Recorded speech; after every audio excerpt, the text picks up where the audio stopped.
Live from London, this is BBC News. It can collect about its 1.4 billion citizens. Everyone over the age of 16 is required to have an official state-issued ID card that the government now wants to use to centralize all that information. And China is investing heavily in tech companies to help transform that government data into a virtually omniscient surveillance network. One of those companies is Megvii. It recently received a capital investment of nearly $500 million, part of which is from a state-run VC fund. But the name chosen for its premier piece of technology is a bit of a tell. Skynet. What is that? The Terminator is the favorite film of our founder. So they use the same name, but they want to put something good into this system. So, okay, in the Terminator, Skynet is evil, rains down death from the sky. But in China, Skynet is good. Yeah, that's the difference. So how do you think your facial recognition technology will change China? Everything happened in the public can be record. We can know exactly what happened in every second, in every corner of the city. That is a video stream in a subway station by our smart camera. So we can capture every face in real time. Still like some criminal person is out there. There is the red box. So there is a warning to the police station that there is a criminal person. So I need to locate them. So when it looks out onto a crowd, it's tracking all these faces and it's cross-checking those faces against what? Criminal database. And how many fugitives have been apprehended through this system? Over 3,000 cases in nationwide. Yeah. Just one year. In 1 year? Yeah, 1 year. Wow. So what you're working on now already seems like sci-fi. What do you think the future will look like in like 5 years? Have you seen a film just like a Black Mirror? You just stand there and your face there is a point. So maybe that is the future. But that's like a horror show. Yeah. Yeah. But I think that is maybe the kind of the future. Every people have their social points, I think. If you like spit gum on the sidewalk, it would Yeah, your points. You have to get population under control as well, because if you look at it in sheer economic terms, how can you sustain increases in per capita income at a time when you have rising population without rising economic growth? Whereas if you have a declining population, which is what I would aim for, then of course even a stable economic growth situation will give you increases in per capita income. So that's where I stand on that. Do you have a sense of what the carrying capacity of Britain is, or of the world as a whole? Or? Well, Britain, I'd put it at 10 or 15 million. I think that'd be absolutely fine. I mean, that would do us really splendidly. At a limit, 2025, I think it's complete nonsense that we are now confronted with an island, would you believe it, of 70 million people. I wrote a paper, I think it's the only paper the Conservative Party has ever published, and it was published as an old Queen Street paper in June 1972, oddly enough. And it was called Britain Needs a Population Policy. And you could still argue that today, I mean, right now? I certainly could. But what has happened, of course, is that we have all been, as it were, shunted off course by what you might call the rise of political correctness, because you can't talk about this now without saying you're anti-feminist, because you're telling women what to do with their bodies, or you're racist, because you're saying it's the browns and the blacks and the yellow races who mustn't have, or you're left-winger, because you're trying to get at the capitalist society. So it's a very, very difficult one now. And I would say that at the very least, the governments of the world have to start talking, the government of this country has to start talking seriously about immigration.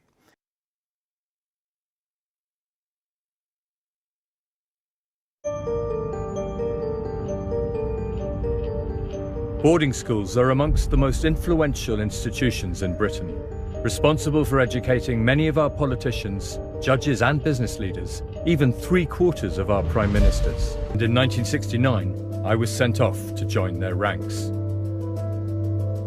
Ashdown House, a famous boys' prep school in Sussex, was expected to be the making of me. My parents weren't to know, would never have imagined, that in a matter of months I would be sexually abused by my teacher.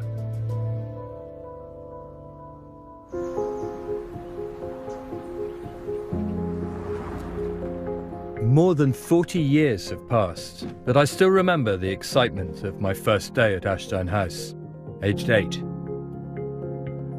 In reality, I think it was the end of my childhood. The first night was terrible. I can remember being terrified in a very cold bed, trying not to cry. You lived permanently under the threat of violence. So you could be beaten for almost anything, for talking after lights out. You could be beaten for not doing very well in your Latin prep. There's a permanent low-level state of fear. It was a brutal regime under my headmaster, Billy Williamson. You had to learn to live with it, our new life. But then there was the sexual abuse. Mr. Keane was my maths and history teacher in that first year. My memory of my sexual encounter with him is only once, and it was in the classroom where he usually taught. And I remember very clearly the physical feeling of being pressed up against his sort of hairy tweed jacket while he had an arm around me and his other hand was going straight down the front of my corduroy shorts.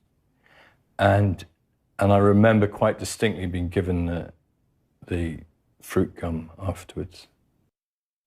Darley and his colleagues set up a laboratory experiment to test how the presence of others affects the way an individual interprets an emergency. Students were brought into the lab and asked to view a videotape and record their comments. As the students arrived, they walked past a maintenance worker on a ladder. A few minutes into the videotape, the students heard what sounded like the man falling from the ladder. Are you all right? When only one person was present, the sound of the falling worker resulted in an immediate response. The majority of people who were alone in the room attended to the crash. The experimenters then added 2 Confederates. They were instructed to ignore the sound of the worker falling.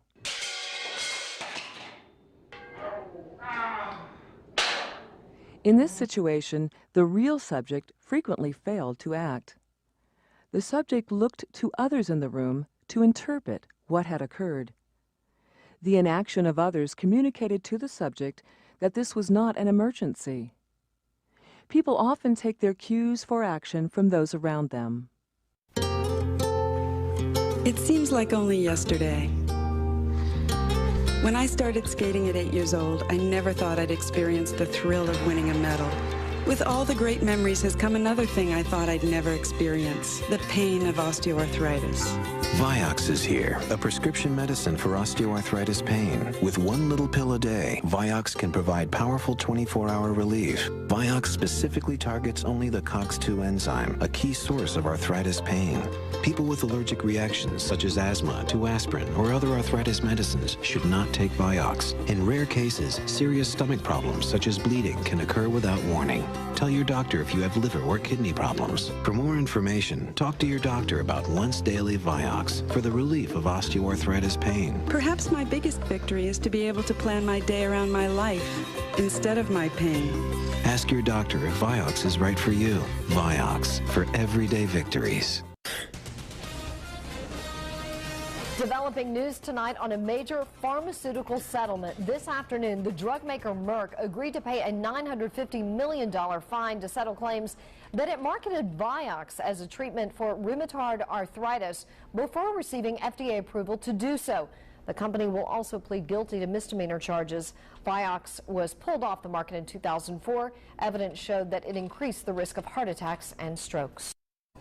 You know, we partnered with Google, for example. If you Google climate change, you will, at the top of your search, you will get all kinds of UN resources. We started this partnership when we were shocked to see that when we Googled climate change, we were getting incredibly distorted information right at the top. So we're becoming much more proactive. You know, we own the science, and we think that the world, you know, should know it, and the platforms themselves also do. But again, it's a huge challenge that I think all sectors of society need to be very active in. I come from a working class family, so my dad worked in a factory all his life. That was his working environment. I'd never known any working environment other than a factory until I left home. So this was a classic working class family. We holidayed here, we never went abroad.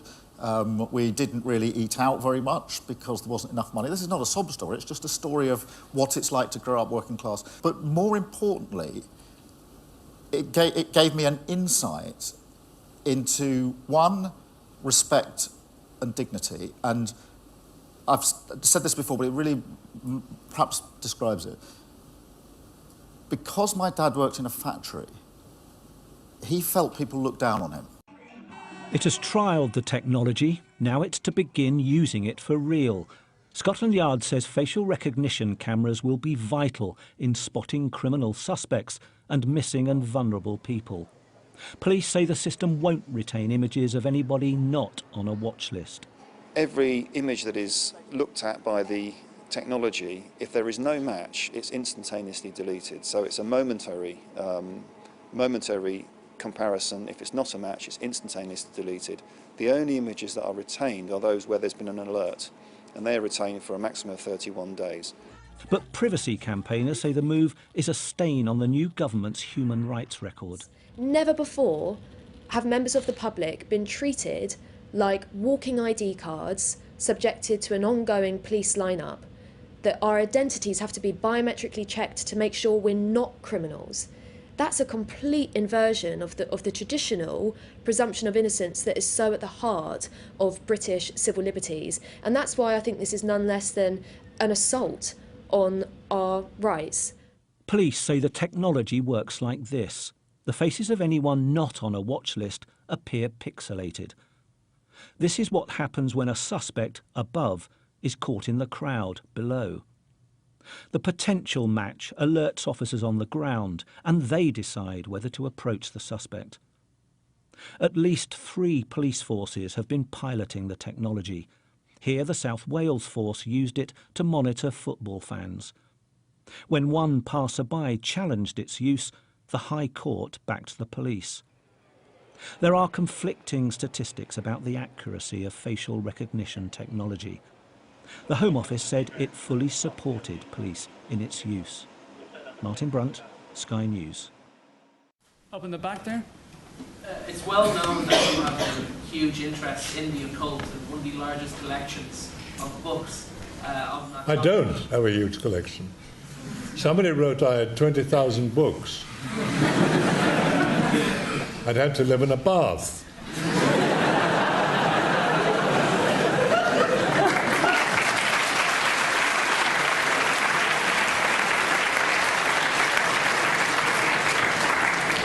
I have maybe 4 or 5. I have The Devil Rides Out, first edition, signed to me by Dennis Wheatley. There's a book just come out about him called The Devil is a Gentleman. And I have met people who claimed to be Satanists, who claimed to be involved with black magic, who claimed that they not only knew a lot about it, but as I said, I've certainly never been involved, and I warn all of you, never, never, never. You will not only lose your mind, you lose your soul. I don't have a big library in the occult, no. I know, look, the internet and the media, if they can't think of something to do, they invent it. If they can't think of something to say, they invent it. I don't know who thought that one up. Looks good in print, I suppose, but it's not true.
dreams of desert rain, sweeping sound on Mars highway, wake up to the sound of shame, fever dream I feel no way.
I understand that you're one of the co-founders of Microsoft, is that correct?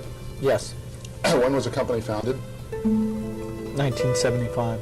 Sir Jeremy Farrar is a specialist in infectious diseases. As director of the Wellcome Trust, he founded the Coalition for Epidemic Preparedness Innovations, which is coordinating global efforts to produce a coronavirus vaccine. He's the man in charge. He's also a member of the key SAGE committee, which advises the government on the pandemic. And I spoke to him earlier this morning and started by asking, are we heading towards the worst death rates in Europe? Yeah, it is possible. The numbers in the UK have continued to go up. I do hope that we're coming close to the number of new infections reducing, and in a week or two, the number of people needing hospital reducing, and tragically, in a couple of weeks' time, the number of deaths plateauing and then starting to come down. But yes, the UK is likely to be certainly one of the worst, if not the worst, affected country in Europe. The Chief Scientific Advisor, Sir Patrick Vallance, and the Chief Medical Officer for England, Professor Chris Whitty, have both been challenged by MPs about the evidence behind the latest lockdown in England. In particular, they were asked about some modelling scenarios which had suggested there could be as many as 4,000.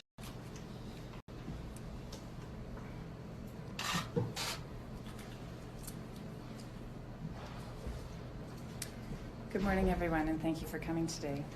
And I will now turn the podium over to Minister Lagrange.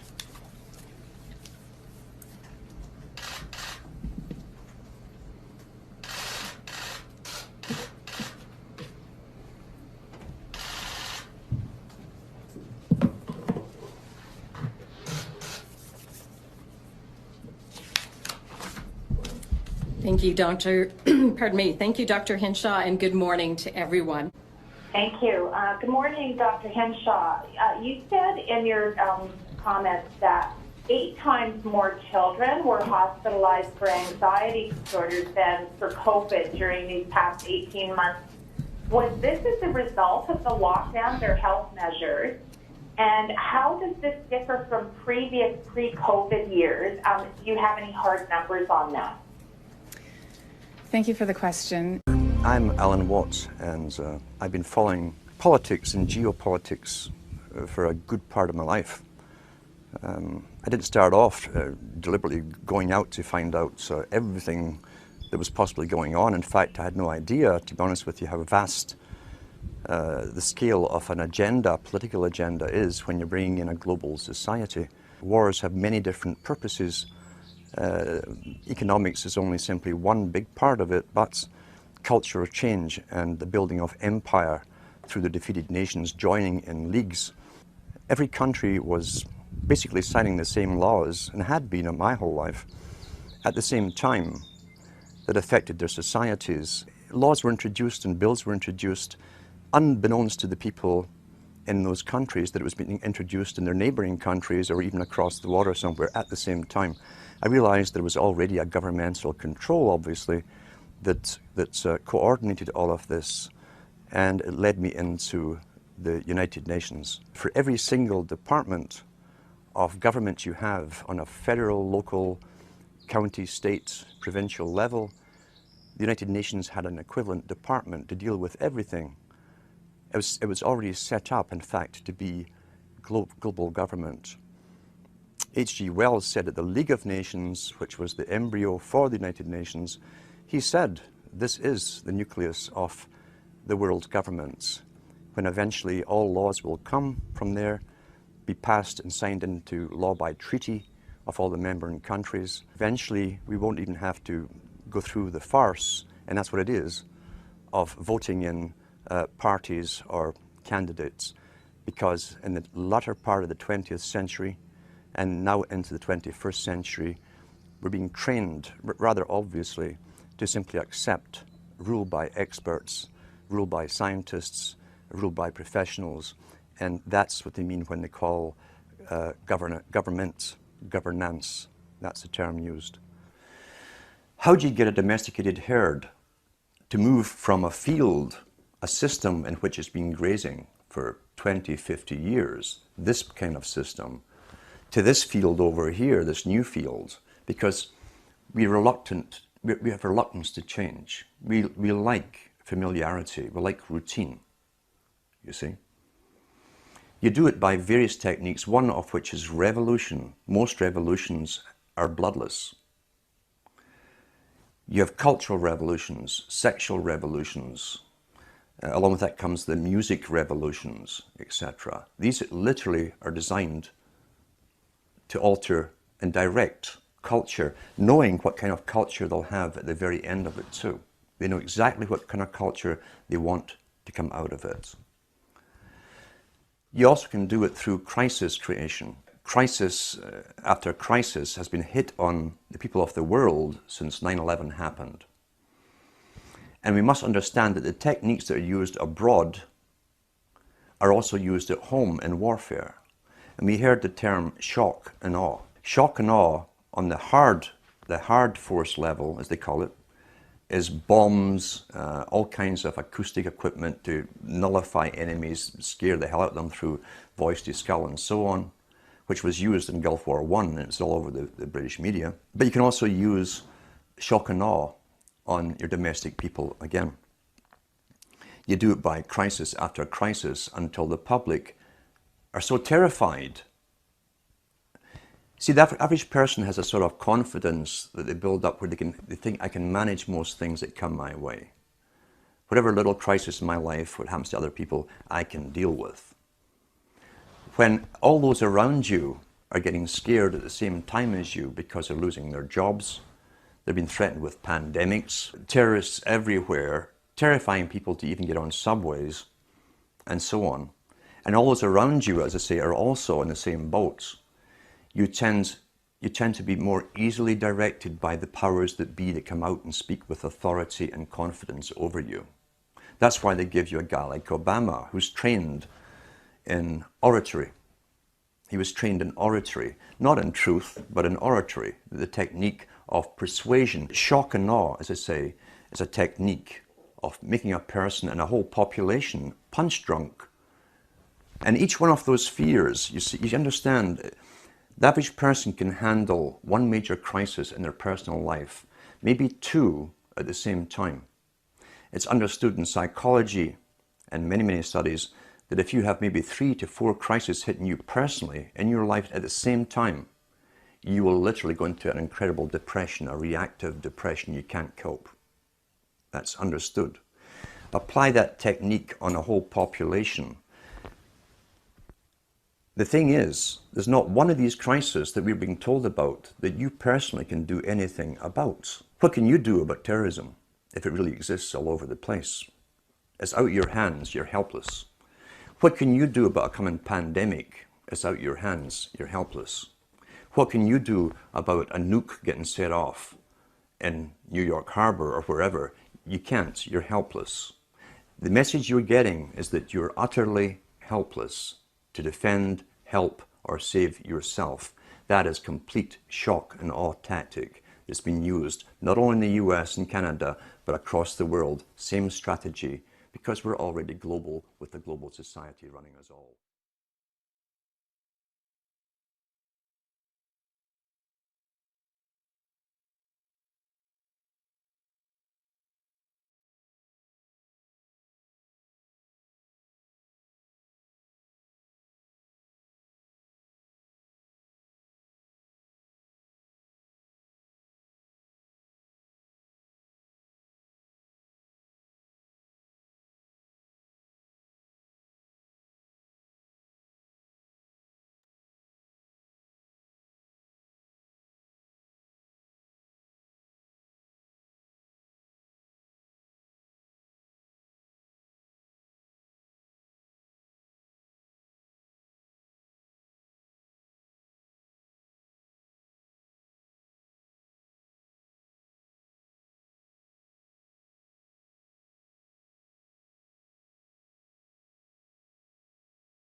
Good evening, Chris.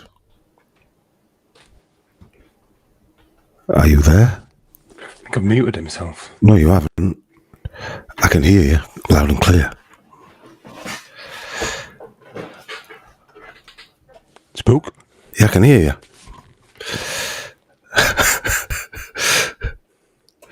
I'll bring Matt in. Matt, can you hear me? Yes, sir. Good, good, good. Can you hear me, Chris? I can now. I had my headphones off. Hi, Matt. How you doing, mate? You all right? Hey, guys. Yeah, doing good. How about you all? Yeah, good. Yeah, we're all right, man. On this bullshit bollocks platform that we're sending out these messages on, apparently. Somebody once said you're called our platform bullshit. So we use that phrase all the time. The bullshit platform using these big shill mics. Welcome to the bullshit bollocks platform. Good day. Good evening, everybody in the chat. A couple of hundred, I think, now in the chat net at the moment. Welcome tonight again. We've got you're not really a guest now, are you? By the furniture.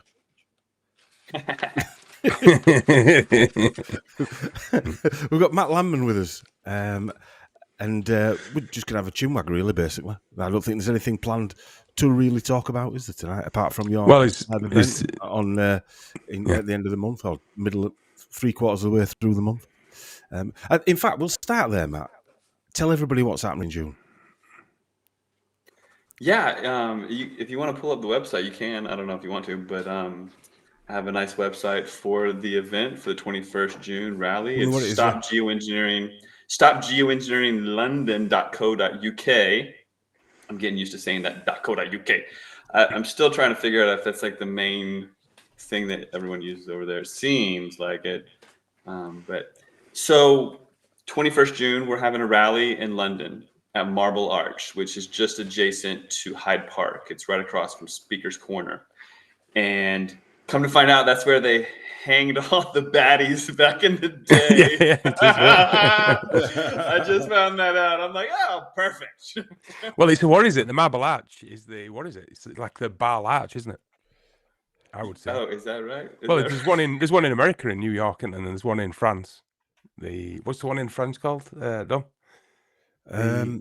Champs-Élysées. Champs-Élysées, yeah. And they're all over the world, just disguised as something else. But they pretty much look like the Ark of Baal. Funny.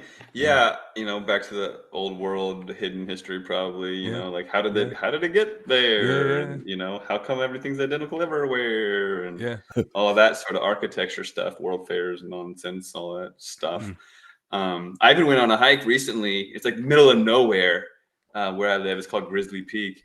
And it looks like a melted building at the top, I swear. I mean, that's another show, but yeah, if you just look around in your world, you can start to see remnants of what it seems to be. So the idea was to have a rally in England because the UK seems to be having this big wake-up call regarding the spraying. Last June, I was over there, and the Met office said it was the hottest June on record, and everyone was like, "Bollocks! we haven't seen the sun in weeks." They said we haven't seen the sun in 10 weeks. How can they say it's the hottest June on record? So people are starting to like see through the Met office and see through the mainstream media. Definitely the lockdowns like did a number on people's consciousness. Like even people that were just normies. It's like when you take away the pub for one, because I know y'all like to go out of the pub, and if you take away people's livelihoods, they start to really ask questions, and then your family members get the shot and then keel over. It's like, oh, wait a second, maybe those conspiracy theorists might have been onto something. So people are really like getting the smelling salts. You know what I mean? And also, Matt, after the last time we spoke, I think it was a week later, they came out with a thing in England that they're spending 50 million on bouncing the sun back into the stratosphere. Yeah, I was like going to say after we spoke, wasn't it? 50 billion, Chris, not million. Oh, sorry, billion. No, 50 million. 50 million. Yeah. Oh, is it million? Yeah, I'm pretty sure it's 50 million. It was 66 million US. It's the headline we got over here. But what's in a number? Right. I wouldn't mind if England was boiling, right? But it's freezing all the time. We really shouldn't be bouncing the summer anywhere. You know what I mean? No, and these people, I love the memes that show the whole world, the map of the geography, and then it's this little red of the UK, and it's like, oh, as long as we block out the sun there, it'll save the world. You know what I mean? And it happens to be the place where you'll hardly get any sun at all. It's like, But no, the reason why they did 50 million is to make it palpable, so people will be like, "Oh, that's not costing me too much," It's taxpayer money that they're using.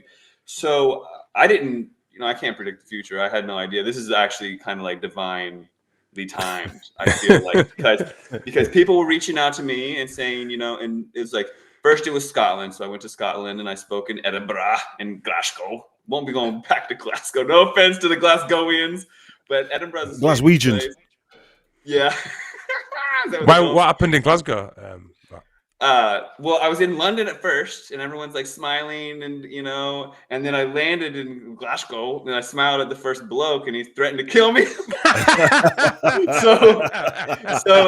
they're not that friendly. Glasgow's not known for its friendliness. You're fortunate you didn't get a fucking Glaswegian handshake, which is basically an headbutt. Right. I thought you were going to say a shank, but a headbutt makes sense. Yeah, no, Glasgow's cool, and I went to the cemetery, or whatever they call it, the necropolis, and it's got some cool history and some nice people and some great art, street art and what have you.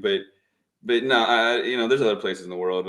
See, it's like it's really run down. They like this one guy when I was checking into my hotel room. He was like a local, and he's like, "What are you doing here? Why would you come here? All places on Earth." And I'm like, "Oh, they filmed the last Batman film there." So, cool. Yeah, because it's grimy. Yeah, it's so gothic. Yeah, it probably no offense to Glaswegians, by the way. It's just like Gotham. It's probably resembles Gotham. I mean, I saw blokes like literally like drinking half of their beer and just smashing it in the street, you know, or like their Red Bulls as well. And the vape pens, like these stores that are just all super colorful, like every few storefronts is a vape pen store where people can go get their like cherry flavored whatever, blow the big smoke and get their popcorn lung or whatever's going on with that. But no, I went to Scotland, and God bless them, that was great. And then there was so much attention coming from the UK. I did a town hall meeting in North Wales, which we got to circle back and talk about North Wales. And then in South England, I went to Bexhill and interviewed this author, Neil McRae, for my sequel film, Frankenskies 2, Climate Chains, like Shackles. And then so much attention came out of I don't get that much attention, surprisingly. You know, you'd think people would be waking up in droves, especially after the lockdowns, and being like, Matt, you know, come screen your movie. But I'd been getting so much attention out of the UK that I figured, well, why not have a rally in London, you know? And so I started getting that together, and I went over to London and started putting it together, and you all had me on the show, which was beautiful. And then after I started getting it dialed in, the UK government announced, we're going to be blocking your son, you're welcome, right? And investing however much money into it, right? And so that gave the rally a lot of attention, gave it a lot of steam, energy. And so that was beautiful. I think that the people probably would have wanted to protest anyways after hearing that news. And here it is, ready to rock and roll. We have a protest. So I have no idea how many people will show up, but based on the news and the attention and the amount of like musicians and whatnot hitting me up, yeah, I think I might be pleasantly surprised. So scarily surprised. and then because of the news, because all of the media said in 2 weeks we're going to be dimming your sun now, you're welcome, which is funny because when you contact the MPs, they're like, yeah, no, we're not doing that. It's like it's all over the news, you effing knobhead, you know? Yeah, I get to use that word today. It's fun. So then there was an online petition, which I don't even know about these online petitions, to be honest. I mean, it's great and all, but like, how do we know these people are even real? You know what I mean? Yeah, I know. I get them sentiment. I'm very dubious about them. Yeah. It's like I know petitions and contacting your MP was a thing of the past. Like, oh, you know, they're gonna write a bill because I signed all these things. But nowadays, it's like they love you doing the petitions because you think you're doing something, but you're really not doing much. You know, in my opinion, not to like poo-poo on the whole thing, but then because this petition got almost 200,000 signatures, and then I sent you guys the heat map of like where all the signatures came from, which I don't even know if that's realistic or not. Now they've announced that on the Monday after the rally, so the rally's on Saturday, the 21st June, summer solstice, longest day of the year to honor the sun, which was the idea, you know, because the sun's getting effed with or whatever. And now on the Monday following, UK Parliament will meet to debate this new geoengineering idea, acting like it's a brand new thing that they haven't been doing it for decades, and debating whether to allow it or not. So that'll be interesting as well. And the timing is great. So they must have caught wind of the rally. I mean, they must have, because had they had the meeting like the week prior and then lied through their teeth, people would be out with their pitchforks and coming to the rally all, you know, but now it's right afterwards. So they're probably seemingly thinking that the rally will take the energy out of the protesters, and that whatever they say won't be so debated by the public or whatever, so like offensive, you know what I mean? And they're allowing 25 people to join them, like citizens or whatever. So I'm going to be up there with bells on like 5 hours early trying to get into that and witness that shit show of you know, lies and whatnot. So that's happening. And I think Christian's still coming, right? Yeah, I'm coming. Yeah, Christian's coming. Yeah. And we've got Sonia Paulton. She'll be there. She's doing a live stream. Yeah, she's doing a live stream. She's going to speak for like 10-15 minutes, she said. And then I've got a handful of bands. Darren Nisbet of the Light newspaper, Daznez. Yeah, Daz. Yeah, he goes by Daznez. And then we've got a speaker, Francis O'Neill. We've got Billy Hunt. He's a musician. Unregistered Chickens. Gareth Ike might be there, might speak. James Dalrymple might be there, might speak. I've gotten some maybes from some people. And then I've got this guy, reggae guy, going to come and spin some records and he's an herbalist. He's going to give some speeches. There's going to be some amazing speakers, including myself, and some amazing musicians. And we're going to have a picnic afterwards. The rally is at 2 p.m. for a couple hours. And I think it'll be a beautiful time to meet the like-minded and to show the world that we do not consent. My plan is to make it an annual event. So I'm taking a page from, and I'll give this little tangent and then I'll pass it over to you guys. I'm taking a page out of the book of March Against Monsanto. So people ask me all the time, like, what can really be done about the chemtrails? Like, does activism even matter, you know? Like, what can we do? And my answer is Monsanto. Monsanto tried to get their grubby claws into our food supply secretly, quietly, like they didn't think anyone would notice. And activists rallied together. They stood up and they made their voices heard, and they were loud about it. And finally, they gathered together on May 25th, 2013, and had March Against Monsanto in 400 cities worldwide. They had simultaneous protests, 400 cities. And they popped it off with that, but then they did it annually, every single year, until the consciousness on that issue rose enough that people now know about Monsanto. And Monsanto even hides now and got Bayer to buy them out, so they don't even really exist anymore. But now people know, and they have choice, right? We get to choose the food that we eat. We can look at the labels and we can decide organic or whatever. We don't have choice with the air that we breathe. So ideally, we can keep rallying and raise the consciousness on the issue, and people can wake the F up. You know what I mean? There's a lot of F-bombs that I've been trying to drop so far this show. We'll have to get you talking Yorkshire, but it's strange that a lot of people still don't think that even after the government have announced it, and after you showing it, say, on your film about the years and years and years of censuring, more or less, of spraying, even in Vietnam and what have you, that people still think that it's not going on. For whatever reason it's happening. I mean, Operation Cauldron went from 1943 to 1989.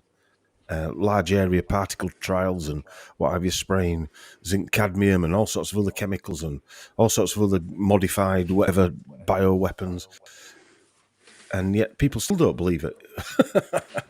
I know.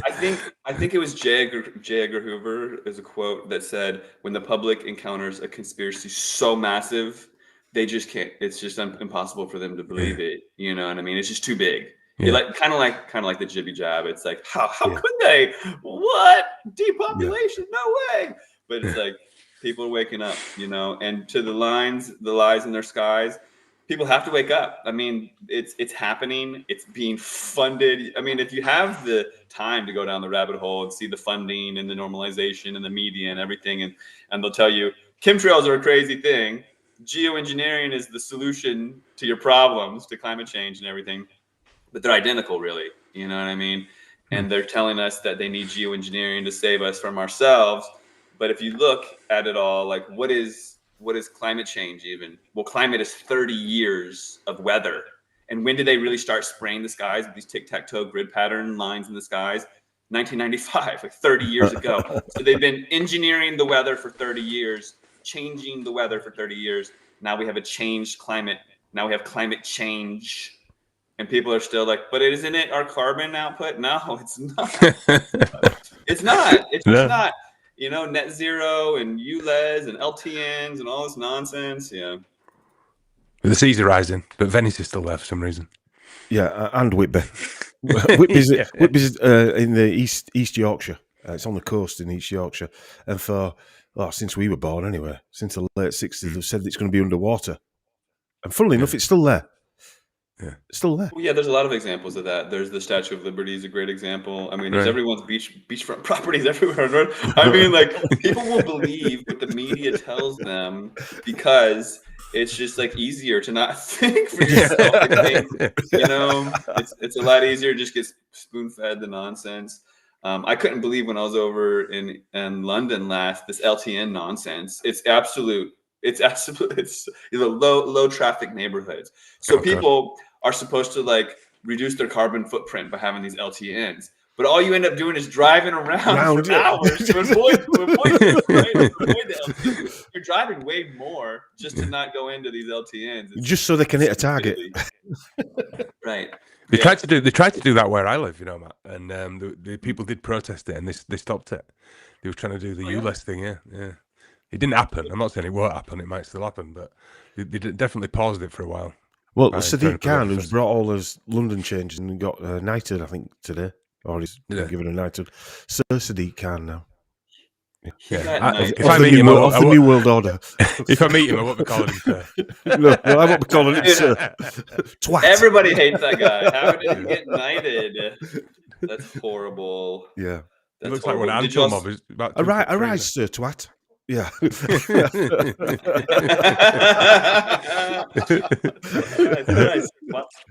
That's great. Did you just because it's happening today? Did y'all see the riots that are happening in the States in LA? I saw a bit of it last night. What was that about, Matt? I didn't. Well, have you seen _Handmaid's Tale? Yes. Yeah. Some of it, not all of it. In _Handmaid's Tale, it's like there's a Netflix series and there's a movie and there's a book. It's a book, and it's like dystopian future where everyone's infertile, right? No one can reproduce. And the first series of that were fantastic, wasn't it? The first series were amazing. It's got a bit weaker now as it's gone on, but the first series were brilliant. Oh, really? Yeah, I can't watch series. They just I can't either. I do watch movies because then it's. Do you know, Matt? Actually, I actually did watch the first series. It was during the nonsense, and there was one, and it was from a good few years ago.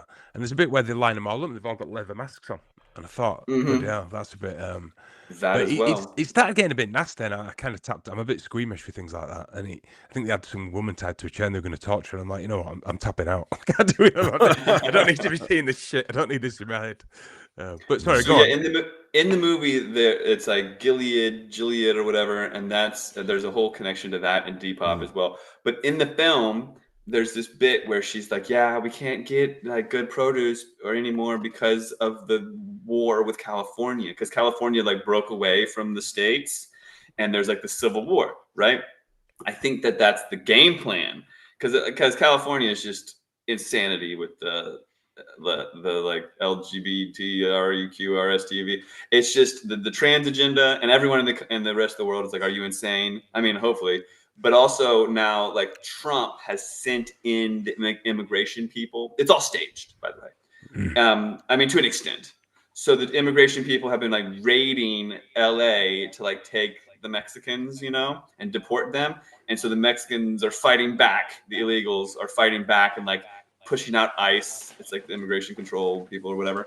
But there's riots and fires, and it's like absolute chaos. And they'll probably send in the National Guard. And then the governor, who's Newsom, he's like Sadiq Khan. He's just, he's horrible. So they're staging this whole like California wants to pull away from the states. It'll take some time, but definitely I see that on the table now with watching it all unravel. And then of course, like Elon Musk and his nonsense, he'll probably like be the governor of it all. Didn't that happen in the film Civil War as well, Matt? When I think California were a breakaway. California, yeah, that's what I just said. No, you said. Didn't you say in the film in _Handmaid's Tale in the series, but in the film Civil War as well? Oh, in the film Civil War, they made that film. And California, and I'm pretty sure it was California and Texas were a breakaway from the rest of the country. He didn't really explain it. He kept it kind of elusive as to what had happened. But some of the states broke away. Yeah. I watched some of that on the plane the other day. Yeah. Yeah. I mean, I just watched it out of, interest to see what it was trying to say. But the president in it was like a Trump-esque character, wasn't he? And in the end, the army go in and shoot him. Yeah.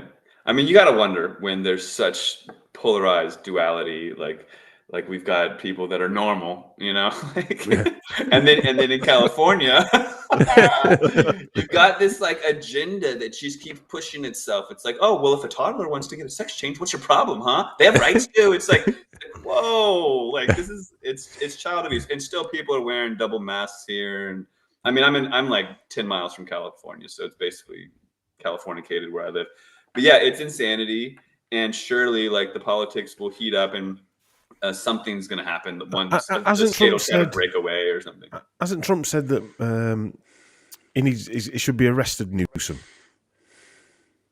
Oh yeah, they have beef. Like they literally, and Newsom's trying to sue Trump for bringing in the immigration people and all this stuff. Like I think that there will be like a breakaway of some sort. It's all staged, like as yeah. But you try to read the writing on the wall, you know, and what better way to dismantle a country to create like civil unrest like this? I mean, I see what they're doing over there as well with the immigration and what have you, and dismantling. Strange, isn't it? How it's happening in all these countries at the same time. It's really strange. I mean, yeah, I can't understand how. No, it's weird. It's like it's an orchestrated New World Order plan. No, literally ordered out of chaos. Literally ordered out of chaos. Like there's like crazy Mexicans lighting fires in the street of LA, and you know. What about your sorry, Chris, go on. No, I'm going to say I always talk about it as like it's WWF wrestling, but the Trump Musk thing is just another level. I mean, and he said, and he turned around and he said, and oh god, oh, and he nearly got is shot anyone 3 believing that times. shit? Yeah. Is anyone believing that shit? I mean, well, the Musk thing is scary and crazy in and of itself. Did you know how many kids this guy has already? He's got like 11 kids. Yeah, he's got like 11 kids. So much so he's run out of normal names for him. Yeah, they're all going to be transhuman like puppets in the end, you know. And he's even got these like birthing like out of like what's it, Aldous Huxley, Brave New World. Yeah, he's got these like birthing, tanks. You know, tanks.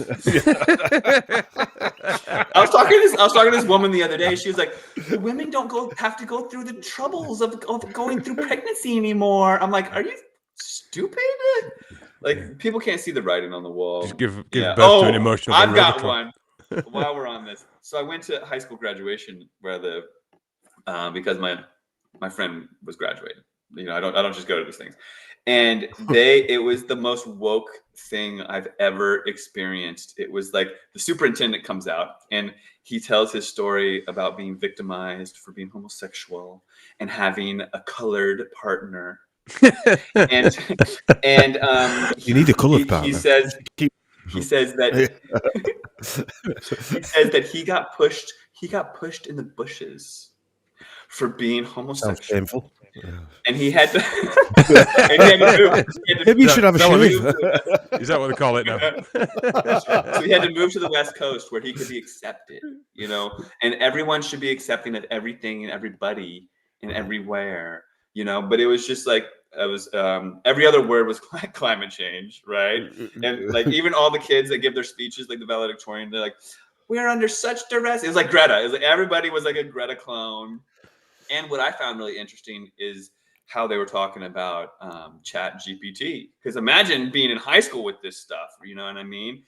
I can't even imagine like how retarded the kids are going to be because they don't have to do anything. You know, there's no plagiarism. There's none of this stuff. You just tell the robot to wipe your arse, and then there it is. You don't even have to do that anymore. It's just it's going to be really weird, really fast. But look at the internet. The internet came around, and you could basically type in any question you want to get an answer. Now it's actually giving you opinions and solving problems. It's another level, isn't it? It's a totally other level. It's terrifying. It is like you've got I mean, I don't use it. Well, you do use AI even by not knowing, but directly. Chatbots, you mean? You haven't used one of those chatbots, you mean? No, but that is like you're tuning into the Matrix. It's directly into that. To Satan's cave. Demon world. yeah, demon world. Yeah. So I went and did this presentation recently in Idaho, which is very the opposite of California. They're very racist and very anti trans and all this sort of stuff. So I did this presentation. These people contacted me afterwards because they asked. I don't know who's spending their time asking AI if I'm dead or alive, but the AI, the Meta AI and Chat GPT, they had this whole thing about how I passed away last year, right? And like I'm constantly doing things, right? I'm always on these shows, and I dug into it. You know, I did a lot of research, and to come to find out, there's a different Matt Landman. You know, there's other people with the same name, but the AI didn't realize this, and they had this crowd fund. and they were raising money and telling people like Matt, the weather engineering, like, and they'd had my clothing line, talking about my silver clothing line, the EMF stuff. And they're talking about all my stuff, and like, and donate here because his family misses him. And I'm just like, are you serious? So I am alive and well, and I think it's funny. Well, I want my money back because I donated. The AI is not always right, but the thing is it's like Wikipedia. It's like it's only right unless you like let it know. So it can be really wrong. And then if people think, you know, toddlers should have sex changers or whatever, then the AI just adapts what the people think. It's not really as smart. It's not intelligence. It's not intelligence. No, it's not intelligence. It's just as dumb as everyone is, and people are getting dumber, right? So it's just a reflection of the stupidity of it's the actually world. as dumb as the controllers, really, because they're not. They've only got power. They're not. It doesn't mean to say that they're that clever. They're just using the power in that particular satanic way, aren't they? Psychotic way. I tell you what I did watch recently. It was a guy. What's his name? Is it Moneybags? Is it? A guy who does stuff on Mandela Effect, and he was asking it Mandela Effect questions, and it was saying the original one. For instance, you know the Ford one with the little curl in the F. It's got the little curl, hasn't it now? And apparently it didn't have it before. So he asked him what it would look like, and he said it's just a line with a little tick down. And he funny enough as well, he made it funny because he gave him the voice of Ice-T. So he was saying, yeah, and it's got the classic little curl that goes down, a classic Ford sign, da da da da. And then he goes to him, but now it's got a little pig's tail on it. And the chat GBT just like went silent for ages. And sometimes when he asked it a question, it vanished and never came back. But he got confused, and then it came back. Sometimes it went, "Oh yeah, I forgot to mention the classic little curl on it." Da, da, da. But he described it fully without the curl on it. It was quite interesting. I'm not allowed to actually tell you the truth on that, so I'll just pretend. He was tripping him up with the Mandela Effect. I've got a novel idea. We should do a show about the movies. We've only been talking about it for 2 years, haven't we? I'm just joking. Yeah, we should one day. I tell you what, I did start watching for my sins. I started watching the new Captain America film the other night. Right, I only watched half of it. It's shit, but I just out of interest because it was how called. How many films do you say shit now? Do you know when you think I watched that? The bearable on a plane or whatever. I'm going to watch that and I think that was shit. New Gladiator. Mm-hmm. Absolute drivel, right? I was actually mid-sentence then, but never mind. The new Captain America film is called Brave New World, but it was called New World Order, and then they changed the name to Brave New World for some reason, so they could just get both of them into one film, I suppose. But the whole film's about MK Ultra, basically. It's literally MK Ultra. What is it? Super soldiers. This guy literally tries to kill Harrison Ford, who's a president, and then he runs away and he catches him and he says, "I just blanked out." And then the next thing I know, I was studying and all these cops were around me. It's literally like Saran story. That's all it's about, MK Ultra. And then I suppose then, again, classically, when you bring up MK Ultra, I say, "You saw that in that fucking Captain America film. It's not real, you know." Right. I will watch the rest of it, but I could only bear half of it the other day. But yeah. But you're right, Dom. Films are shite, aren't they? I mean, when they brought out that Gladiator film, the actual trailer looked like a parody, didn't it? Yes. Gladiator 2. Yeah. Pretty sure he died at last one. but they've got Denzel Washington, right? Who's obviously a black guy playing. He's going to be Emperor of Rome, and he actually become. And it's so unbelievable. It's absolute utter nonsense. Someone just said there's a film out actually with bloodlines in the title. Yeah, there is. Yeah, it's the it's that series, isn't it? Final Destination. Final Destination. Yeah. Bloodlines. Yeah.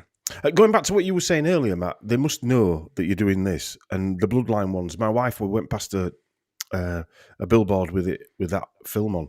And she said, "Do you think people are tapping into all this research you're doing about blood? Not just my research, but bloodlines? Because in the press, they seem to be coming up with such and such is related to such and such a king and what have you. Like it's pretty normal to be related to these people. And likewise, what you're saying about you're going to have a rally in Hyde Park, and all of a sudden the government release a 50 million experimental project about blocking the sun out, even though they've been doing it for the last, I don't know how many years. Do you think that they are? I think so. They take the piss out of it, right? It's like they take the energy out of it. It's like people think they're going to get vindicated, but then all of a sudden, no one's going to go down the rabbit hole because it was on the mainstream news. You know what I mean? Or it's like, oh, well, they're admitting it, and they say they're going to do it in a safe way, and I just have to talk to my MP about this, and never mind on supporting the rally. And it's interesting. It's all psychological warfare the way they do it. I mean, there's different ways to go about it with Hollywood and the media and the mainstream, and they're just herding cats, and a few of them get stray and whatnot, and they don't really care. It seems that a few get astray as long as they keep it to a certain percentage. But I read recently that it only takes 1%. Yeah, look at all that. I read that it takes only 1% of a population to shift consciousness. So if you can get to up to 1% realizing the truth, it's like the 100th monkey thing. The tipping point, the 100th monkey, yeah. Point, yeah. So I think we will get there. I know that we will get there with the chemtrails, the geoengineering, stratospheric aerosol injections. They call it SAI. The UK government calls it SATAN. Random acronym. I don't even know what that spells, but it stands for Aerosol Transport and Nucleation Program. We talked about that. It just happens to read out Satan.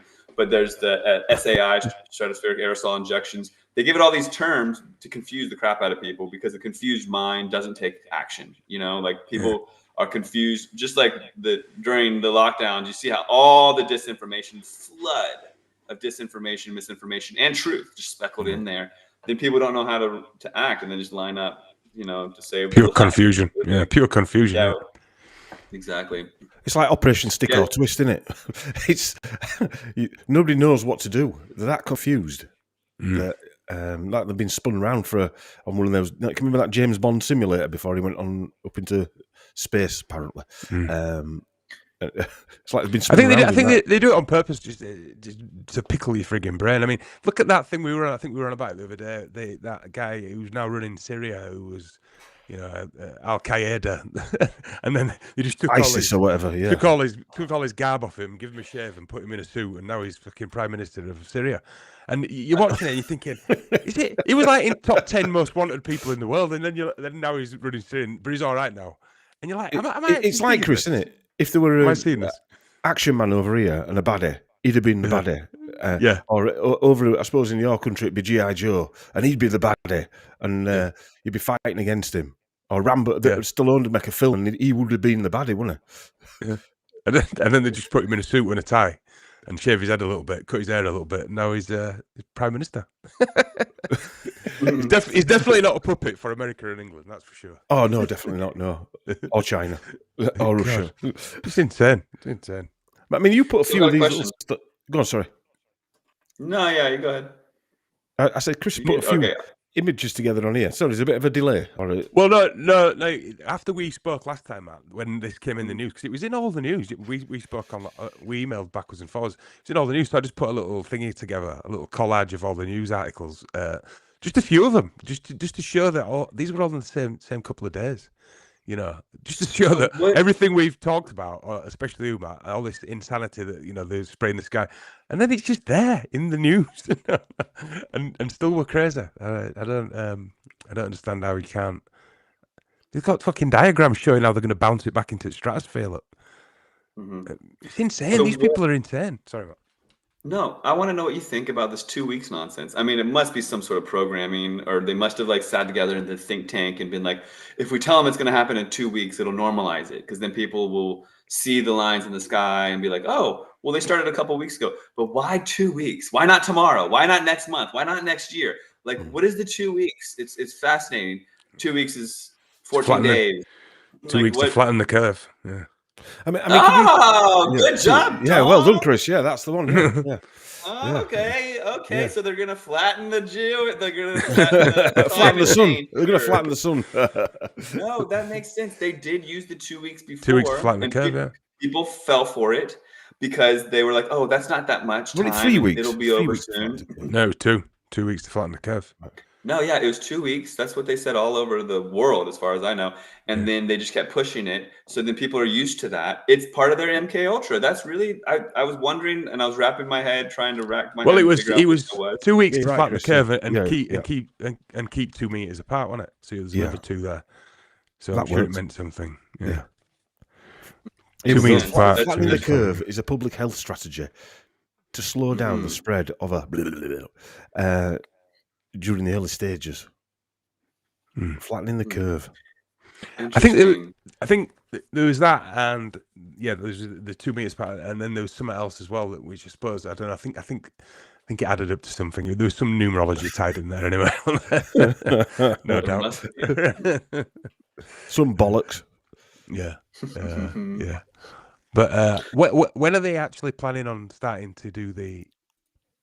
Is it got to go through Parliament first, Matt, before they start spraying, allegedly spraying?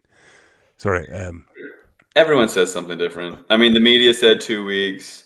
An MP got back to one of my friends over there, this woman in London, and the MP said, "Oh, we're not doing it, and we don't plan on doing it till 2027. I don't know what you're talking about." I mean, it's just all confusion tactics, right? Like I said, a confused mind cannot take any action. Confusion and data gathering on people's reactions, I'm guessing. As soon as they fire it out, they can instantly collect all the data of how people are reacting just through social media, can't they? I'm sure. Yeah, I think the amount of people that show up at this rally will be a big data grab, and I think they'll be surprised as well. Yeah. Oh, okay. So on the same day that they announced that they were going to be spraying the skies in 2 weeks and all that stuff, on that exact day, the police contacted my friend in London who's helping me put on the rally, because I don't have a UK phone number or whatever. So my friend is helping me put it together. And they contacted her and said that we object to your rally. And they gave all this nonsense, like we can't protect children. It was like, what do you mean we can't protect children? So we had to go through all this back and forth, all these different Westminster Council, different police agencies, and all this stuff, until finally we ended up getting this permit that was signed by an MP saying that we could hold the rally. Meanwhile, there's march against the Palestinian things, and then the Gaza things. There's on the same day as there's lesbians against Ukraine, or the war in Ukraine. On the day of the rally, there's a 5,000 dike march, they call it, the 5,000 dikes. all these different controlled things like Extinction Rebellion and whatnot. They're not having all these hurdles. Yeah. We had to go through like 30 different police and agencies and back and forth and asking these questions and not getting answers and all this. And finally, they're like, "Yeah, sure, you can do it. I don't know what the problem is." It's like, you're the problem. You're giving us all this headaches. They're like, we need to know what all the signs are gonna say. I'm like, you mean you need to know what all these random people are gonna? Bill Gates is a twat. I can't. I was like, come on. You know why they need to know, Matt? Because why they need to know? Because usually they print them themselves. Yeah. Right. And exactly. Yes, exactly. If Greta's there, they just print them out and hand them out. Yeah. They already know ahead of time. It's like, also, are them other rallies? Are they on the same day then, or are some of them on the same day? There's a 5,000 dike march that just popped up, and this police officer who we're engaged with, that warned us about it. He even said it doesn't seem authentic. It just came out of the blue, right? So there's a 5,000 dike rally that culminates at Speaker's Corner, but not until 5 p.m. So maybe our picnic afterwards will be a little diked out, but we'll figure that out. We'll troubleshoot. I mean, it's fine. Marble Arch is ours during that time frame, so it'll be a beautiful thing. And yeah, look at this footage.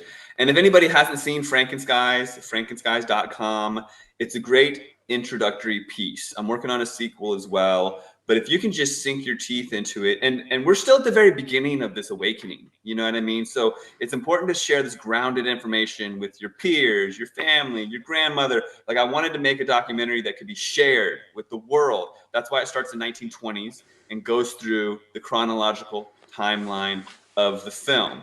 Right. So, please go to stopgeoengineeringlondon.co.uk, because there's posters that people can print out as well. There's a lot of great posters on there. and media and what have you, and details on the rally, and the live stream will be on there as well. But the thing is, what's the website again, Matt? Stop Geoengineering London. Ah, right. .co.uk, which that's why I weren't finding it.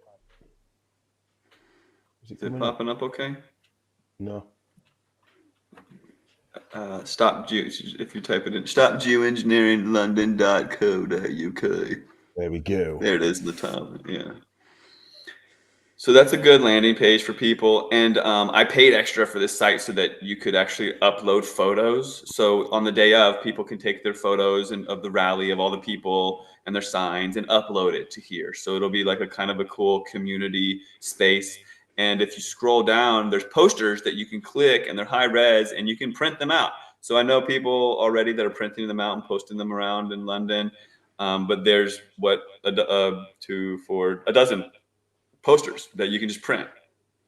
So that's exciting, and check it out if you want to like hang a poster at your local coffee shop, or on your front door, tell your neighbors what you know about the world, or whatever it is. I think it takes there's all these things. You can't say it takes a village anymore, because some politician said that over there. It takes everyone getting involved to an extent, and I'm gonna have some cool stickers and flyers the day of, and it'll be really great to come out and meet everyone. And I know everyone has their excuses why they can't make it, but we're making history. Like, this is important, and we're gonna have some momentum enough to make this an annual thing. Oh, and guess what? So in the March Against Monsanto, they did it in 400 simultaneous cities when they first popped it off. And that was amazing and great, and that took some organization, and hats off to them. Next year, I'd like to be able to have it in a lot more places. But already the capital of New Hampshire in the US is having a rally on the same day. Also in North Wales, they're having like a full-on festival to honor the sun on the same day in solidarity. So in North Wales, there's a whole festival. Also in St. Louis, Missouri, and other people are getting their rallies together on 21st June, the longest day of the year. They're having backyard picnics, and they're waking up their friends, families, and neighbors by having rallies in solidarity worldwide. And that's the goal, is like making it an annual thing, so that we honor the sun, talk shit about how it's nonsense that they're blocking it out, and talk about the weather warfare, maybe even screen Frankenskies or whatever your favorite geoengineering documentary is. And which it should be Frankenskies, but I'm saying, like, to have the conversation, and this would be I tell you what, I was thinking, Matt, to do so. Yeah. A few years ago, not a few years ago, a few months ago, he's having a sheep farmathon. Like a 24-hour sheep farm.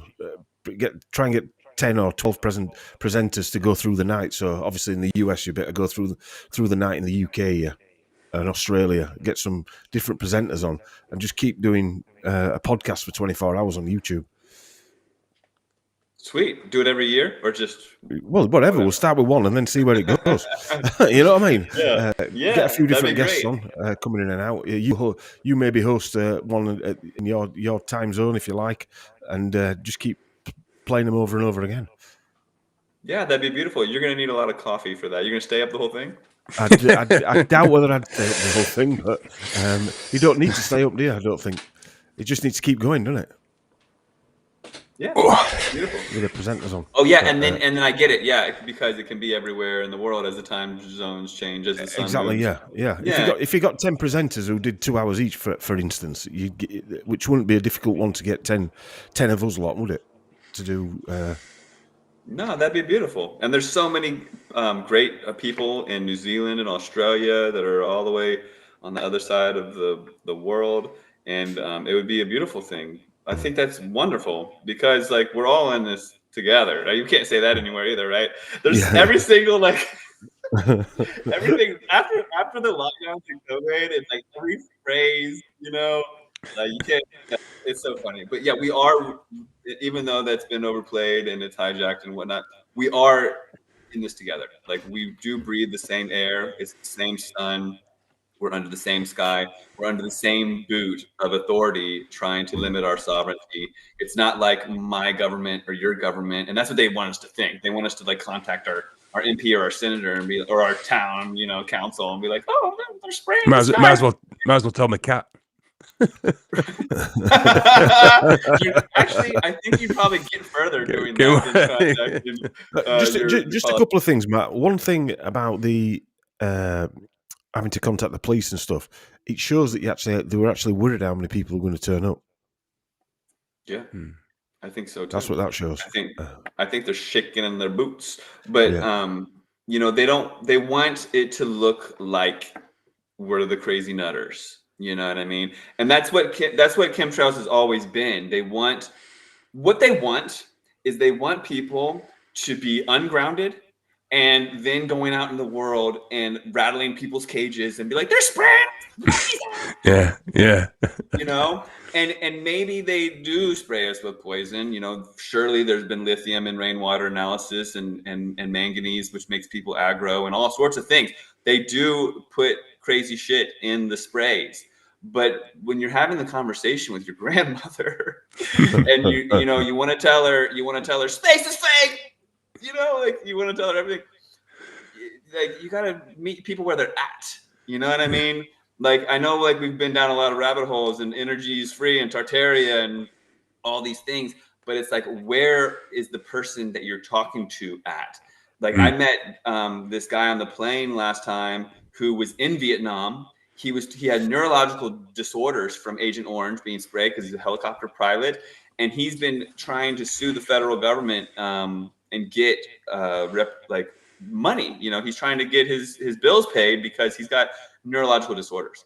And finally, the Veterans Administration just this year has been giving him a little kickback to help him with his bills, because they're like, yeah, we did that, even though we've been denying it for decades.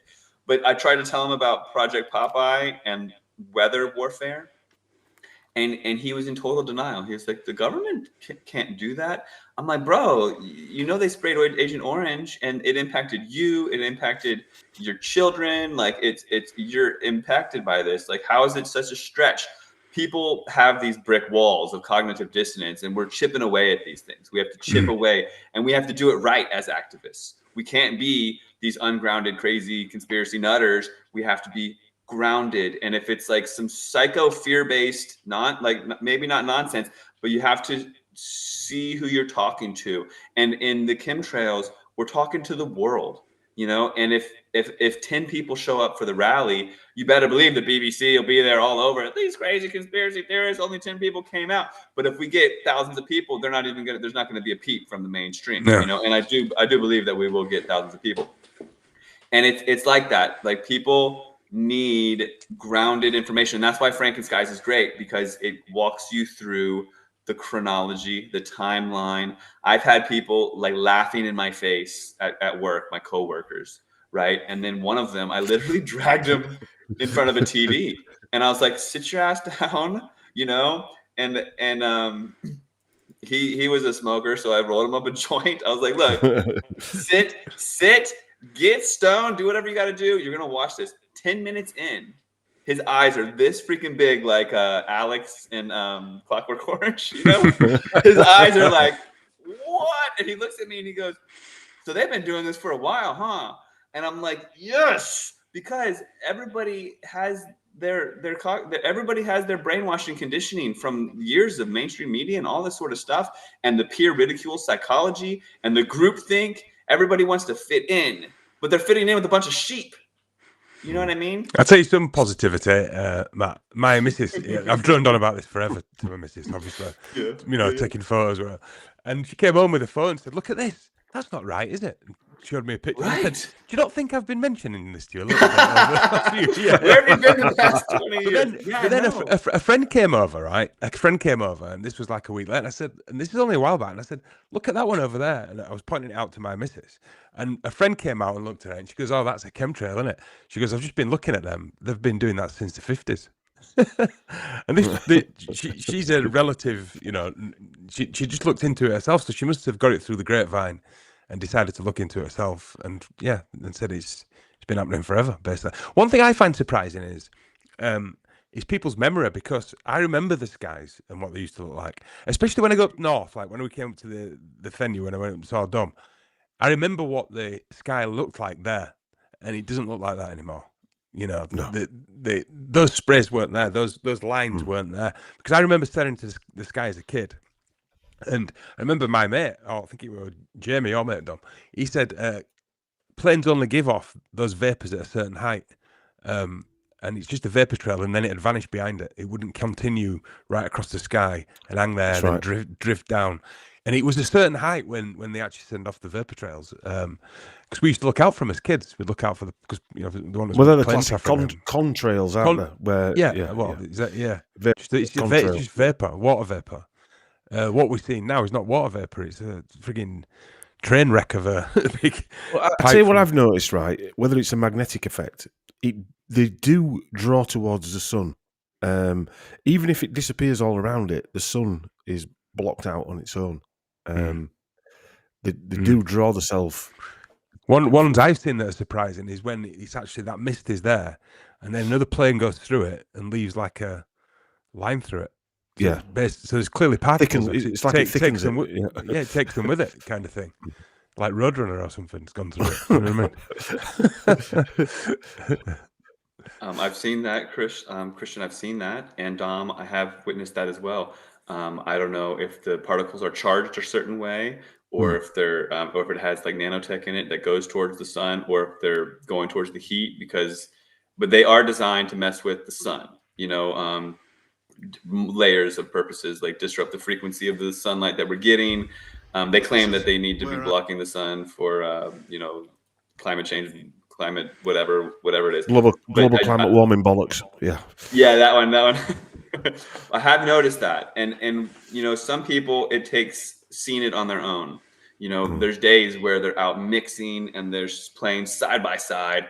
And I didn't even think about this, but this bloke did a video out of the UK recently, and he was like, "You're telling me that all the planes go the same direction because they're going in these lines, right?" And I had never even thought about that. It's like, yeah, when you take off at the airport, you go towards your destination. You know what I mean? Like, they don't all go the same direction. Planes are going different places. And also, they're too high to be aiming towards some airport somewhere locally. You know, the 30, 40,000 foot up or even higher, some of them seem. Yeah, they're way too high. But there's a lot of things that it takes people, like, planting the seed and then for them to see it on their own. One thing that I think is really fascinating is the group psychology, the way that the group think is. So I'll go up to I'll go up to just about anybody, and I love going up to like scary looking like people like on the street corner, like a group of like a group of like ghetto blokes. It doesn't matter their ethnicity, you can tell like that they shouldn't be approached. And I'll go up and I'll be like, "You guys know about the shit that's going on in the sky, you know?" And usually there's like one person that is like the wise one, and maybe they're not even old, but they're the ones, you know. And the other guys will start to make fun of me and tell me to, you know, fuck off, right? But then the other guy's like, no. The other guy's like, no. I know about this too. And so then the group psychology shifts because they all are like, let's make fun of this person and do this like playground tactics, you know, like peer ridicule thing, because that's how we're programmed, right? But all it takes is one of their friends to be like, actually, he's right, and then everyone's now listening to the wise one, you know what I mean? And it's just like that. Like, you plant the seed, and then all of a sudden your neighbor is telling your mom, "Oh yeah, no," and then they're listening because it's not just you anymore. It's more than just you. But we've been put in these little boxes as conspiracy nutters. And it might be because maybe we said something that we shouldn't have said, you know, during the lockdown, right? Or whatever. Like, they're trying to kill you or whatever. Like it's hard to be grounded when they're like locking down everybody and taking away everything and lying through their teeth. But we have to play our cards when it's the right time. And sometimes you got to circle back. Like my mom, God bless her, she was like, "Oh yeah, Matt, sure. Oh yeah, you're doing this with your life now, like." And it took her years. And then finally, she came to visit me one time in Arizona, and it was a shit show of a sky. And she looks up, and she just has no filter. She's like, "Oh, chemtrails are real?" And I just look at her. I'm like, "Are you serious?" But yeah, it took her to witness it on her own, and have me planting the seed over and over and over for years, forget it that I'm her son and like devoting my life to it and, whatever. But it takes time. My aunt, she thought I was probably crazy, but then she dated somebody who was into it. And then all of a sudden they had all these questions for me. You know what I mean? And that's after like years. This was just recently, but it takes time. And if the seeds are planted, the soil will get fertile enough for the metaphorical seed to germinate.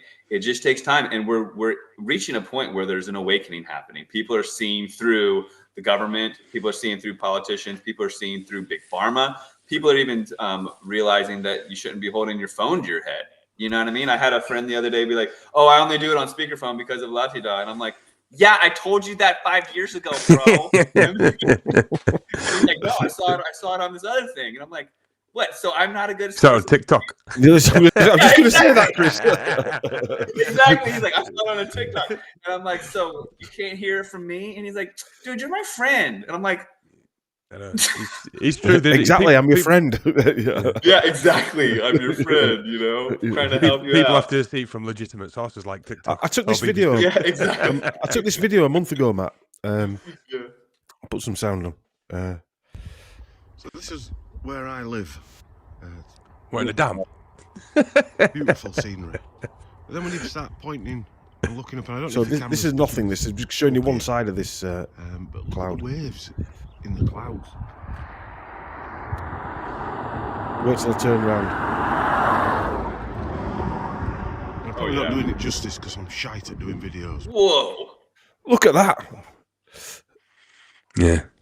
So that is something that people can witness. They spray the skies, and they take some time doing it because they're mixing chemicals, and some of the lines will be like medium, and some will be short. But look at that gap there, Matt. Where the sun's coming through the gap. Yeah. Oh, the sun's like burning through. Yeah, wild. Or whatever's happening. So they'll spray the skies. And this is for people like, I know a lot of your listeners already know, but you can share these experiences with your friends, your family, your peers. They spray the skies. The planes will be side by side. They're mixing these chemicals together. They're doing these X's and all these things that they shouldn't be doing, right? I mean, it's not normal air traffic. It's been normalized, but it shouldn't be. It's still not normal, And then after the haze unravels, they'll zap the sky with intersecting microwaves. These are microwaves from these ground-based stations like HARP or NextRad or these giant golf ball looking things that we've seen them around. You can find them on, you can take a drive in the country and see these big golf ball looking things. And what's ironic is they say that they're predicting the weather with these things, but they're controlling the weather. But this is microwaving the sky, but it doesn't happen until the haze is perfect and then they zap it. It doesn't just happen. It's like it's after they've unraveled their stuff and the chemtrails are spread out, and then they'll do this to like microwave the sky to push a storm system or to make a heat wave. There's a bunch of different reasons why they do it. But if you can witness it firsthand, you can even call it sometimes. You can be like, "Oh, keep your eye to the sky." They might turn on their microwave thing, and then they do it, and you can wake up a friend. We can all wake someone up. It takes time and energy and a little effort, but what else are we doing? You know what I mean? That's important. I mean, I find this very important. Look how far in the distance that is. That was, 50 miles in the distance, and not only that, like 180 degrees. What And what's so sad is the meteorologists are they're so bought. Most of them must know, I would think, but they give it a name. And then they even come on and like talk bad about the conspiracy. They'll even like show a photo, be like, "Dom from Yorkshire, he sent me this photo. He's talking bollocks." Yeah, exactly. And starts making fun of you, and then everyone jumps on board because they love the peer ridicule, like playground tactics. It's just this like mental. It's actually ingrained in like children's cartoons from the very beginning, and then it's like, "Oh, I can fit in by being a bully with all the other bullies and not be the bully because I don't want to be the bully, but I can bully people by ganging up on people." You know what I mean? It's all you guys said earlier about those things going towards the sun, and I was thinking we don't even know how far away the sun is, so they might actually be landing on it. Or how many suns there are? Or how many suns there are? We don't know. Yeah, you don't know. We've got no idea, have we? Because it's definitely not 90 million miles away or whatever they call it.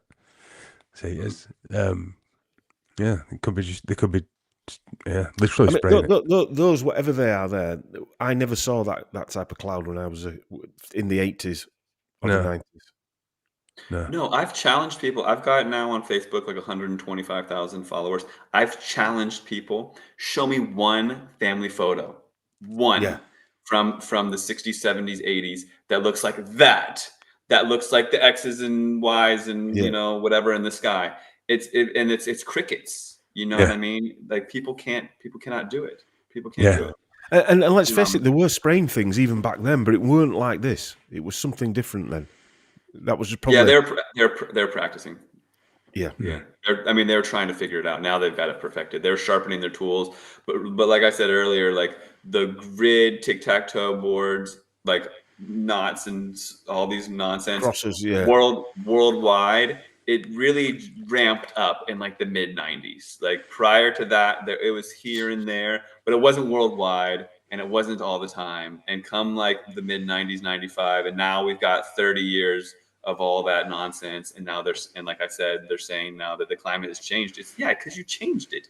And really, if they stopped, it would just go back to normal. And what they do is they make climate catastrophes, you know, like crazy this, crazy that. And then they're like, oh, climate change. Like overall, the climate hasn't really changed that much, but the climate catastrophes and all these crazy events that they... Would you say that they're not actually changing the weather, they're manipulating the weather more than changing it?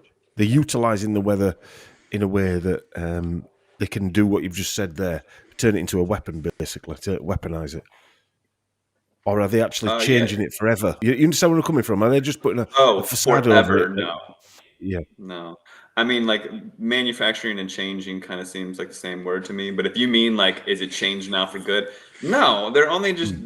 If they turned off what they're doing, the natural systems would fix itself overnight. Like the hydrological cycle and like the sun shines on the lake and makes the steam and makes it rain and the rain comes down. You know, it's very... I get a feeling sometimes that Mother Nature beats them on their game, if you like, sometimes. I'm not saying it every time, but I get a feeling sometimes that they say, oh, this is going to happen because they've obviously forecast a spray somewhere. And something else happens, and it's, well, who knows? But the 100% spraying, because those clouds there didn't exist when I was a kid.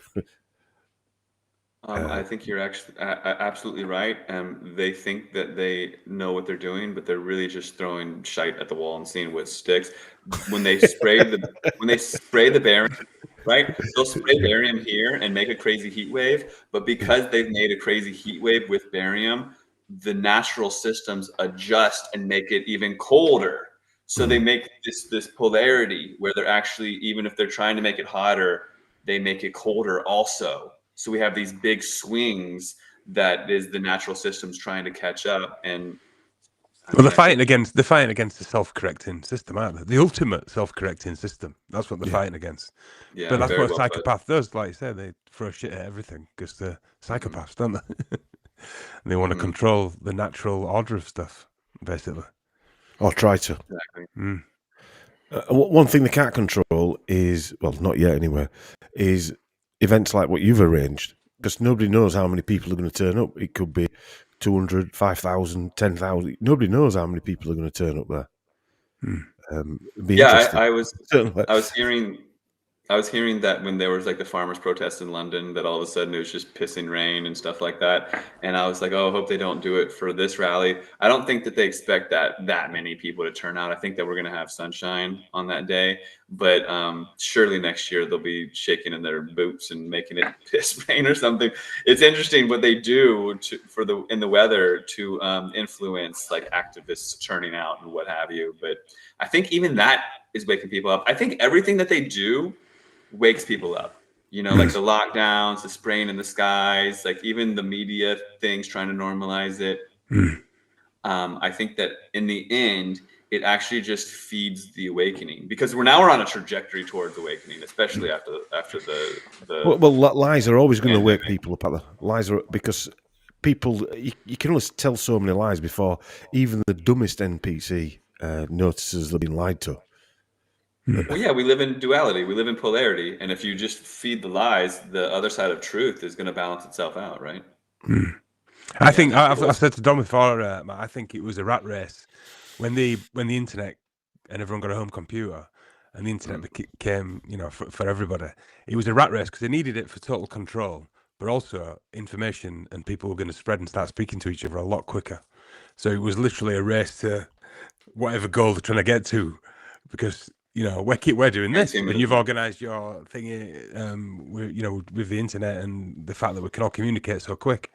So it's like it's literally a race against good and evil, isn't it? Basically, it is. They want to get to this point, and we're racing at the side of them, if you like. Yeah, they want to get to transhumanism, but they're triggering a spiritual awakening. So as they're trying to turn us into robots, our spirit is awakening too. So the spirit can't be put into a robot. So even though they're trying so hard to put us into robotic form, like they're awakening our consciousness by doing so.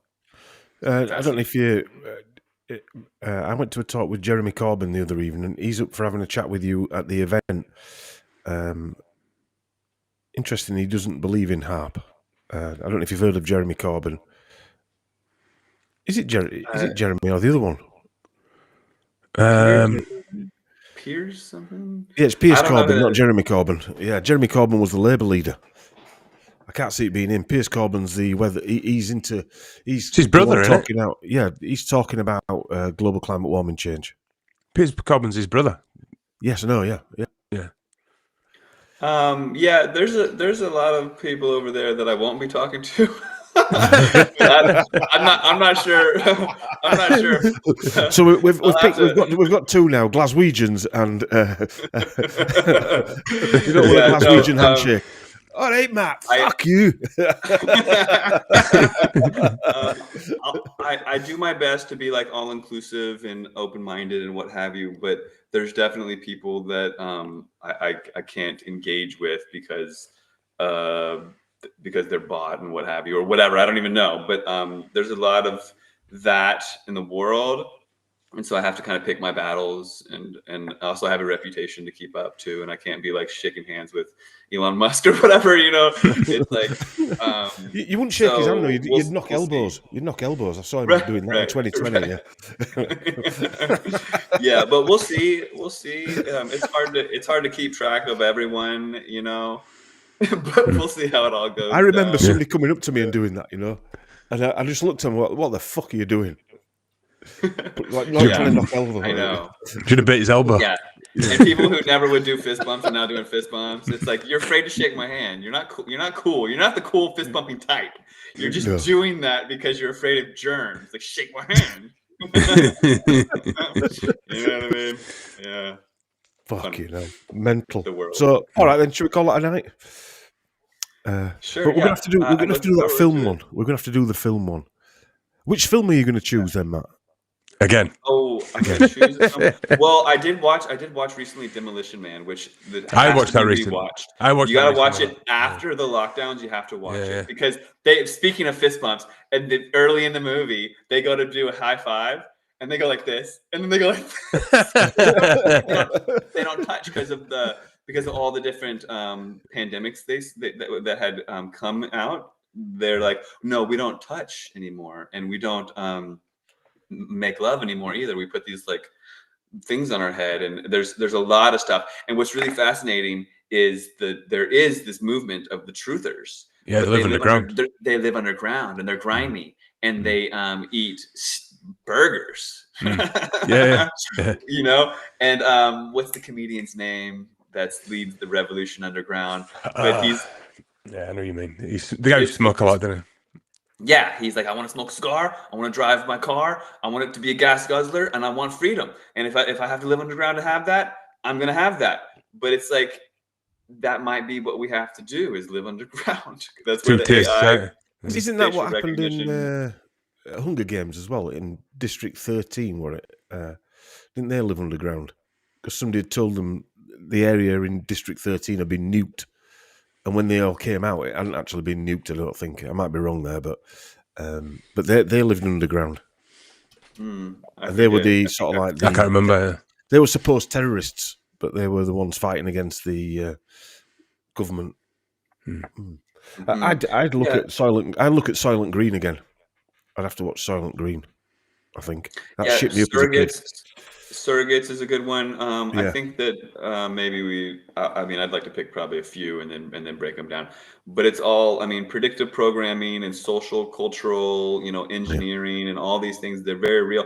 And disclosure, all these things are very, they're very in our face, but for a real reason.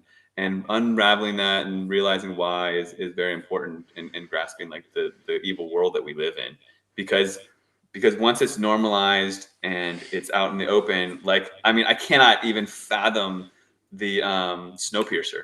It's like, oops, tried the chemtrails and we threw you into an ice age. It's like, duh. And it's like in your face. It's in like a 15-year-old film, Matt. That film's interesting as well because it came out. I mean, I look at films that are coming out. I've always been kind of in the film, looking into films and wherever. And it came out with no fanfare, didn't it? It literally just went under the radar, and all of a sudden, this film existed. And it's by that famous director, isn't it? What's his name? The guy who did Parasite. Same director did it. So it should have had more fanfare when it came out. A lot of famous actors in it. I never even knew it existed until it was 2 years old, which is very strange, I think. Yeah, it's weird how they normalize these things. I mean, once you watch that movie and then someone tries to tell you about chemtrails, you've already got it implanted in your head as fantasy, and deconstructing that is what we're here to do as truthers, as activists. And so I really look forward to being part of that, especially in this London rally. And the more the merrier, people. Please show up, bring your signs. It doesn't matter what the signs say, Bollocks, that's what they say. Yeah. Get creative. And I mean, I only say that because earlier in the show, I was saying that the police needed to know every single sign, which is just like, how can I predict what everybody's going to do? But it'll be a beautiful time to meet our tribe and to meet those like-minded, beautiful souls out there, I know there's a lot of sheep fan folk going. I've had messages saying they're going. So I look like Chevy Chase. Okay. Sure. That looks Sorry, like a young that's in the killed chat. Chevy That's in the Chase. chat. Yeah. That's a compliment. When he was younger, isn't it, I suppose. I don't think I look like Chevy Chase, but I'll take it. I don't think you look like him either. No, I don't either. I'll take it. Could be worse, couldn't it? Could be Elon Musk. Elon Musk's love child. Yeah. It could be way worse. But yeah, I want to just lastly say I encourage people to have these hard conversations. You're worried about what your people might think of you, but you never know. They might actually already know and also be worried. So then you could just break the ice. You can do it in your own way. Oh, have you heard of this movie Frankenstein? Or did you hear the UK government is going to dim the sun with geoengineering? What's geoengineering? Start the conversation, and then maybe you can gauge where people are at, and then next time at Thanksgiving you can check back in with them. Oh, have you seen the lines in the sky today or whatever? But it starts somewhere, and it starts with you. I haven't told you this yet, Chris. My son were playing cricket yesterday, and we're talking to one of the guys there, and he says, "Oh, what do you do?" Blah blah. Anyway, I said, "I've got a podcast." He said, "What do you talk about?" I said, "Oh, well, we'd be classed as conspiracy theorists." Right? And I expected him to say, "All right," and just closing it off. I went, "Yeah, 9/11 were a load of bollocks, wasn't it?" There you go. There you go. Yeah, I had a good one today, fellas, and it was at work. I was shook his hand. Yeah, there you go. No, I didn't. I touched elbows. Sorry. I was at work in a kitchen, and I came up with that one, Dom, and I said to Alan, if he's watching, he sometimes does listen to us, and I said, Alan. I said, he might not be watching. I didn't know we were doing this, but I said, I've got one for it, and I usually start like this, Matt. I know you think I'm a conspiracy nutcase. However, what do you think of this? And I mentioned the Spanish flu one.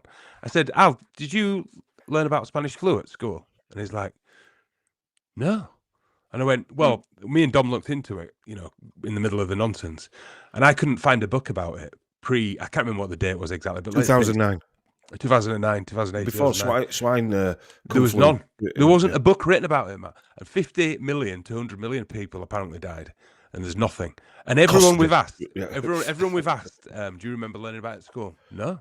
Even people who are into history, no. I've been asking that for how many years, Chris? Yeah. Before the 15 years, yeah. Right? Yeah. Also, I always say in villages around where we live, there's always an obelisk with the World War I. The dead designed by a paedophile. Designed by a paedophile. We found out that a lot of the obelisks from World War One that are dotted around Britain was designed by a guy, or Chris found it out the other week, was designed by a guy called Eric Gill, who's got a tell it to Chris, a statue of a little kid on it. He became, I think it became public knowledge during COVID that the statues that are around the BBC building of naked boys, basically, with a big guy next to him, was by this guy called Eric Gill, and it turned out he was a notorious. Well, he was known fact he was a paedophile, and he also did the memorials that are dotted around. Some of the memorials that are dotted around the country to commemorate World War One or World War Two. He designed them as well. So what obelisks, satanic obelisks as well, yeah, and crosses or whatever. But what satanic energy that means? So people are putting the poppies there, saying, oh, And we've since found out that these things, most of these obelisks are put over some natural water springs. A lot of them, natural water springs and ley lines. But anyway, that's another. But so there's all these. No, get it right. Fine. No, some of them are above natural springs. Yes. We suggested maybe the ley lines.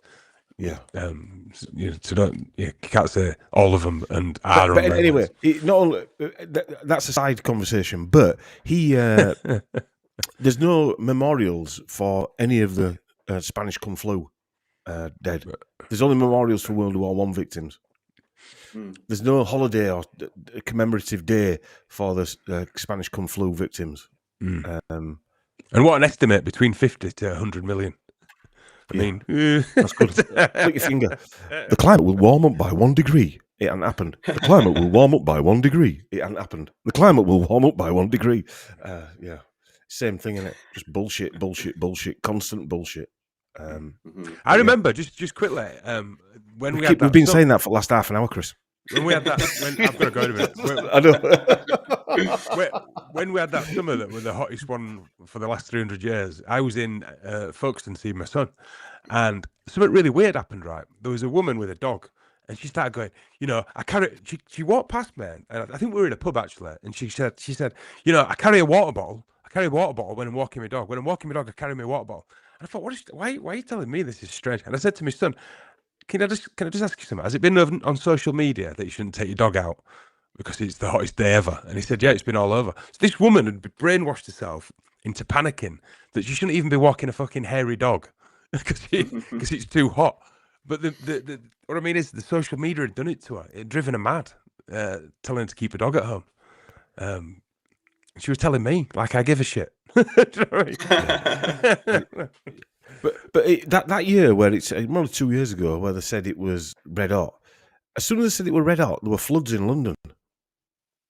Similar things happened recently. But it was going back to the Met Office. The Met Office was set up by the military. It's something like 1854, I think it was. And were they taking the temperature checks off fucking runways? Yeah, that's recently, isn't it? Yeah. Behind a jet. All right, let's piss off. Let these people go to bed. Yeah, good to catch up again, guys. Matt, as always. Yeah, great to catch up, Matt. Yeah. And see you on the 21st. That was really great. Just another one, Matt. Are you back over here at any time after June? I can't really think beyond that, but yeah, sure. But I don't have any plans. Right. Okay. No, because we've penciled in September 27th to do a live event in London, a comedy club. Cool. So anyway, I know you've been popping over regular recently, but yeah, that could be doable. Let's talk about that. That'd be nice. Yeah.